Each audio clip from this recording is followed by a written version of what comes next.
East Bengal রেজিমেন্টের সূর্য সন্তান শহীদ lieutenant Sheikh জামালের স্মৃতিকে অম্লান করে রাখার প্রয়াসে চট্টগ্রাম সেনানিবাসে স্থাপনা করা হয়েছে শেখ জামাল টাইগার্স মিউজিয়াম।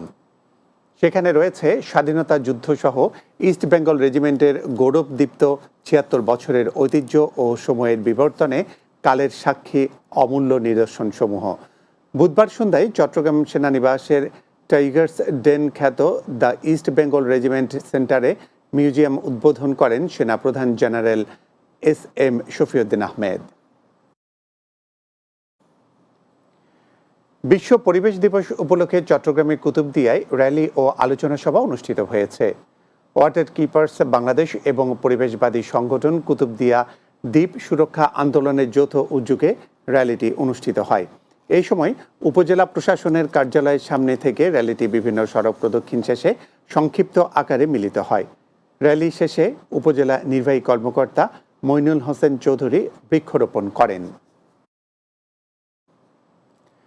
চট্টগ্রামে মাদক মামলায় ৩ জনকে যাবজ্জীবন সশ্রম কারাদণ্ড দিয়েছে আদালত। বুধবার দুপুরে চট্টগ্রামের ৭ম অতিরিক্ত জেলা ও দায়রা জজ আ.স.ম শহীদুল্লাহ কায়সারের এই রায় দেন। দণ্ডিতরা হলেন মোহাম্মদ ইব্রাহিম, জায়েদ হোসেন ও মাহমুদুল হক।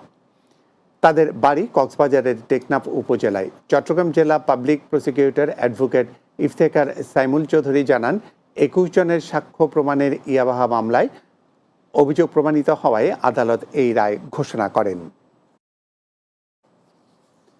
চট্টগ্রামের খাতুনগঞ্জের করাতকলের কাঠের মিহি গুঁড়ায় সঙ্গে রং, মরিচ, হলুদ মিশিয়ে বাজারজাত করা হচ্ছে এমন ৩টি কারখানায় অভিযান চালিয়েছে বাংলাদেশ নিরাপদ খাদ্য কর্তৃপক্ষ।